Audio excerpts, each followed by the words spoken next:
Okay, buckle up, because today we're taking a deep dive into something that sounds way cooler than your average therapy session: advanced conversational hypnosis. Before you picture swinging pocket watches, let me assure you, this is about tapping into a power you already possess, the power of your everyday conversations. That's right.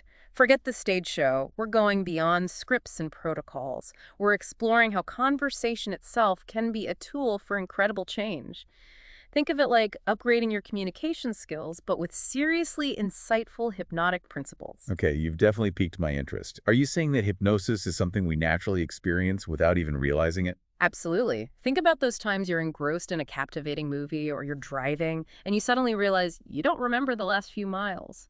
Those are glimpses of your mind accessing a different level of awareness, what we call a hypnotic state. That makes sense, but how do you actually use conversation to make a change? It can't be as simple as just chatting someone's ear off, right? You're right, it's more nuanced than that. We're talking about tapping into the power of the unconscious mind. Remember, the conscious mind, the part of us that makes decisions and analyzes information, is just the tip of the iceberg. I've heard that analogy before. The unconscious being the massive part of the iceberg hidden beneath the surface. Exactly. And what's fascinating is that this unconscious mind holds incredible potential for change. It stores our memories, emotions, and even our deepest values. Okay, so if we're trying to create lasting change, Mm. we need to access this hidden treasure trove, the unconscious mind. Is that where conversational hypnosis comes in? Precisely. Think of it this way. Traditional hypnotherapy often relies on scripts and techniques, kind of like a chef following a recipe. But imagine if, instead of following a rigid formula, the chef understood flavor profiles so well that they could create masterpieces on the fly, adapting to the ingredients at hand. That's what we're doing with conversational hypnosis. So instead of memorizing lines from a script, we're learning to understand the underlying principles of hypnosis so that we can intuitively adapt and respond in any conversation. You got it. It's about developing this deep understanding of how the unconscious mind works, and then using conversation as a tool to gently guide someone toward their own inner resources and solutions. This is already changing the way I think about conversations. So instead of viewing a conversation as just an exchange of words, we're looking at it as a potential pathway to deeper understanding and change. Exactly. And the exciting part is that this potential exists in every interaction we have, whether it's with a client, a loved one, or even a stranger at the coffee shop. This is mind-blowing. Yeah. So are we diving into some specific techniques for tapping into this conversational power? Because you mentioned ditching the script, so now I'm really curious how this whole thing works in practice. You're right, we need to address that. And there's no better guide than hypnotherapist Virginie Eymere. Her insights on ditching traditional scripts and embracing a more organic conversational approach are truly groundbreaking. Perfect. Let's unpack what Virginie Eymere has to say about this whole idea of ditching the scripts. Well, she doesn't just say, throw out the rule book and hope for the best. Instead, Eymere emphasizes deeply understanding the core principles of hypnosis and how they naturally show up in our communication. So it's about mastering the art of conversation itself, becoming incredibly attuned to how our words, our tone, even our body language are impacting the other person on both a conscious and unconscious level. Exactly. And one of the biggest shifts Eymere encourages is moving away from a technique-focused mindset to a therapy-focused approach. What's the difference? Can you give me an example? Of course. Imagine a client comes to you struggling with anxiety. A technique-focused approach might involve teaching them a specific relaxation technique or using a scripted hypnosis session to address the anxiety directly. Okay, so that's like targeting the symptom head on. Right. Now, with a therapy-focused approach, we're looking beyond the surface-level symptom. We're trying to understand the underlying cause of that anxiety. What's going on in their unconscious mind that might be contributing to this feeling. That makes sense. But how do you uncover those unconscious drivers through conversation? It's not like they're going to just spill their deepest secrets after a few minutes of chit-chat. You're right. It's not about getting them to reveal everything immediately. It's about creating a safe and trusting space where their unconscious mind feels comfortable expressing itself. Okay, so we're talking about creating a space where someone feels heard, understood, and safe enough to open up without feeling judged or pressured. You've got it. And that's where the real magic happens. When someone feels truly seen and heard, their unconscious mind starts to relax its grip, and we can start to explore those deeper layers together. This is already making me more conscious of how I interact with people. It's like we're constantly sending subtle cues to each other, even when we're not aware of it. Absolutely. And learning to recognize those cues, those subtle shifts in energy and body language is a key part of this approach. This is fascinating, but what about those times when someone seems completely closed off, like they're putting up a wall? How do you even begin to have a meaningful conversation, let alone tap into their unconscious mind when they seem resistant to the whole thing? That's where Eymere's perspective on resistance completely changed my understanding of how this works. And honestly, it's one of the most revolutionary aspects of this approach. Okay, now you've piqued my interest. Tell me more about this resistance idea and why it might not be what we think it is. Well, traditionally, resistance has been viewed as a client actively blocking the hypnotic process, but Eymere challenges this notion completely. So it's not that the person is consciously trying to resist change or the therapist's suggestions. Not necessarily. Remember, the unconscious mind is primarily concerned with safety and protection. So if someone feels pressured, coerced, or like they're losing control, their unconscious mind might interpret this as a threat and raise its defenses. So what we might perceive as resistance is actually the unconscious mind trying to protect the person, even if it seems counterproductive on the surface. Exactly. Imagine it like this. Someone tries to force you to like a certain song. You instinctively resist, right? Even if it's a song you might normally enjoy, that resistance comes from feeling pressured, not from disliking the song itself. It's the same with conversational hypnosis. If someone feels pressured to change, their unconscious might resist, even if deep down they want to change. That's such a helpful analogy. So instead of seeing resistance as a roadblock, we should see it as valuable information. It's a sign that we need to adjust our approach, maybe slow down, build more trust, or explore things from a different angle. You're getting it. It's about becoming a compassionate observer, noticing those signs of resistance, not as failures, but as guideposts for how to proceed. This is blowing my mind. So if resistance isn't the enemy, how do we actually use conversation to create positive change?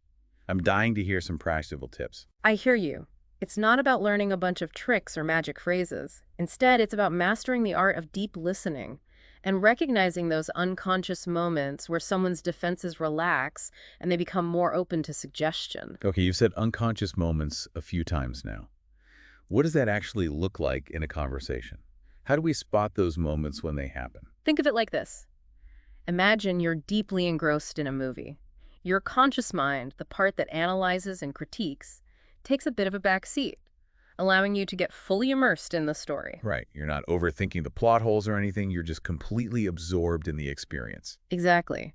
And in those moments of deep immersion, your unconscious mind becomes more receptive to new ideas, emotions, and perspectives. It's like a door opens up, allowing for deeper processing and change. Okay, so in a conversation, how do we create that kind of movie magic where someone becomes so engrossed that their unconscious mind opens up? It's more about recognizing those moments when they naturally occur than trying to force them. Eymere talks about paying attention to subtle shifts in someone's body language, tone of voice, even their breathing. These can all be clues that their conscious mind is taking a break and the unconscious is coming forward. So it's like they're entering that movie mode, even though we're just having a conversation. Their eyes might soften, their breathing might change, or they might get a far-off look for a moment. Exactly. You might notice them leaning forward, their pupils dilating, or even mirroring your body language. These are all subtle signs that they're entering a more receptive state. This is fascinating. So once we recognize those unconscious moments, how do we actually guide the conversation in a way that facilitates change? This is where things get really interesting. One powerful technique is using metaphors and stories. Remember, the unconscious mind thinks in images and emotions, not logic. So instead of saying something like, you need to be more confident, we could tell a story about a time we overcame a challenge, or use a metaphor that resonates with their experience. Precisely. Stories and metaphors bypass the critical conscious mind and speak directly to the unconscious. It's like sneaking in the back door with a powerful message. I love that analogy. Yeah. Okay, so we've got metaphors and stories. What other tools can we use in these unconscious moments to guide the conversation towards positive change? Another powerful technique is using open-ended questions. Instead of asking yes or no questions, which tend to keep the conversation at a surface level, ask questions that invite reflection and exploration. So instead of asking, are you feeling stressed, which they could easily answer with a yes or no, we could ask something like, what's causing you stress right now? Or how does stress manifest in your body? Exactly. Open-ended questions encourage the person to go deeper into their own experience, connecting with their emotions and uncovering their own insights. This is making me realize how often we miss opportunities for deeper connection in our conversations. We get so caught up in our own agendas or the need to fill the silence that we forget to ask those open-ended questions that invite real sharing and exploration. You're absolutely right. And the beauty of this approach is that it's not about becoming a master manipulator. It's about approaching conversations with genuine curiosity, empathy, and a desire to understand the other person's experience. This is reminding me of those times when I'm talking to a friend and they say something that just clicks. It's not necessarily profound or groundbreaking, but it just lands in a way that shifts my perspective or helps me see things in a new light. Exactly. Those aha moments often happen when we tap into the power of the unconscious mind. And with conversational hypnosis, we're learning to create the conditions for those moments to happen more frequently and intentionally. So we're not just passively waiting for those moments to occur, we're actively creating a space where they're more likely to emerge. Precisely. It's like we're gardeners, cultivating the soil and creating the optimal conditions for growth and transformation. We're not forcing the plants to grow, but we're providing the environment where they can thrive. This is incredibly powerful stuff. We've covered so much ground already. Ditching the scripts, understanding resistance, recognizing those unconscious moments, and even exploring techniques like metaphors and open-ended questions. I'm already feeling more empowered to have more meaningful and impactful conversations. But before we wrap up, I'm curious to hear your personal takeaways from this approach. You spent so much time studying this. What has surprised you the most? That's a great question. What surprised me the most is how simple it actually is. It's not about learning complex techniques or mastering some esoteric art. It's about tapping into something that's already present in every human interaction.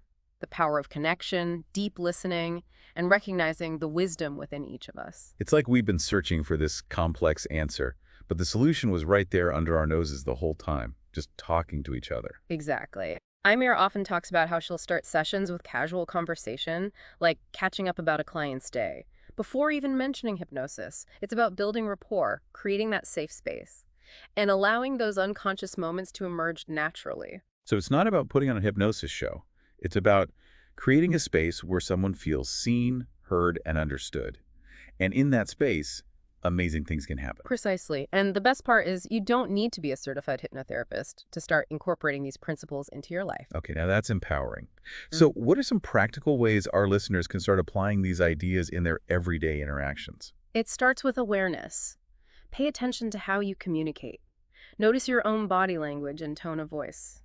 Are you coming across as judgmental or closed off? Or are you conveying openness and a genuine desire to understand? It's like that saying, we have two ears and one mouth so that we can listen twice as much as we speak. It's about shifting from a mindset of needing to be right or needing to fill the silence to really listening and being present with the other person. Exactly. And when you're truly present, you'll start to pick up on those subtle cues we talked about earlier, those moments when someone's unconscious mind becomes more accessible. Right? Like those shifts in their posture, their breathing, or even the way their eyes soften or focus inward. Exactly. And in those moments, remember the power of metaphors, stories, and open-ended questions. Use them to gently guide the conversation, encouraging reflection and self-discovery. This has been eye-opening. We've gone from debunking myths about swinging pocket watches to realizing that the true power of hypnosis lies in the art of authentic human connection. And the most exciting part is this journey is just beginning. The more we explore this approach and incorporate it into our interactions, the more we unlock our potential for positive change. This is truly revolutionary stuff. We've been given this incredible gift, the ability to connect on a deeper level, unlock hidden potential, and create positive change through the simple act of conversation. And the best part, this gift is available to all of us. It's not some special skill reserved for a select few. It's within each and every one of us. This has been an incredible deep dive into the world of advanced conversational hypnosis. I don't know about you, but I'm feeling inspired to have more meaningful conversations, to listen more deeply, and to see the hidden potential in every interaction. Me too. Remember, every conversation has the power to be transformative. So, to our listeners, the next time you find yourself in a conversation, big or small, remember what we've explored today.